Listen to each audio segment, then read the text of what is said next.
Hello, everyone. This is Matt Steele coming to you with another movie review. Today, we're going to discuss Justice League.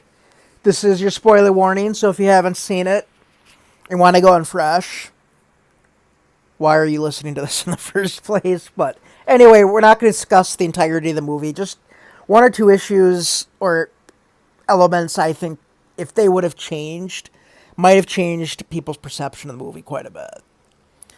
As we know in Justice League, actually not even a league, but a group of people get together and need to stop this threat. Steppenwolf, which is the uncle of the big bad in the DC universe, Darkseid. But these folks need to get together and stop this threat. They can't do it, so they have to get Superman somehow and defeat him. So we know in Batman v Superman, at the end of the movie, the closing shot, Superman dies. And there is the dirt that levitates off the coffin, which led me to believe that maybe he wasn't dead. There's a mystical element. Maybe Kryptonians don't totally die, like it is in the comics, where he didn't actually die, where his heartbeat slowed to once every 17 days, so on and so forth. He needs to get this black suit to help absorb sunlight more efficiently. They go through all this work to dig out Superman, and yep, he's dead, just dead. But they have one of these mother boxes to help resurrect him, so they do so. Why they didn't use that source material from the comic books, and maybe they did, there's rumors that they did, but no one ever told me that they did, or that was the case, and they needed to shorten up the movie to bring back the black Superman suit and that explanation on why he actually didn't die. But nope, he was dead, and that really bothered me. I'm like, why did he die? Why? He's Superman. He doesn't die. I mean, maybe kind of dies, but never really died in the comics. And why they didn't get that right, or how come they didn't get that right? First of all, this has to pass through so many hands to get approved. Any of this. And how this gets approved to this point of the movie, that the final product that we saw, is totally beyond me.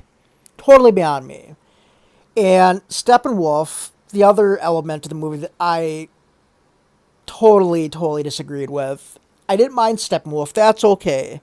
But the CG version of him that we saw, that might have been good in 84, maybe, that we saw, what happened to motion capture? How come that went to the wayside? How come this was just a complete, utter chaos of a CG villain?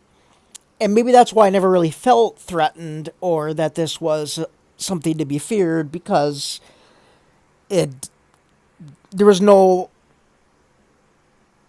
worry, because he looked like a video game. So why they didn't get that right is beyond me. They had so much time to do this. Now, I did hear that Zack Snyder had, well, this is public knowledge, had a personal family tragedy, and my heart and prayers go out to him and his family for what he had to endure.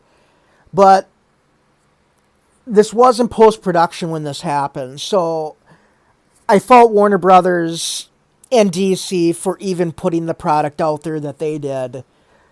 Even in Zack Snyder's absence, when they brought Joss Whedon in to help fix some scenes, I didn't get, but how they even put out this product.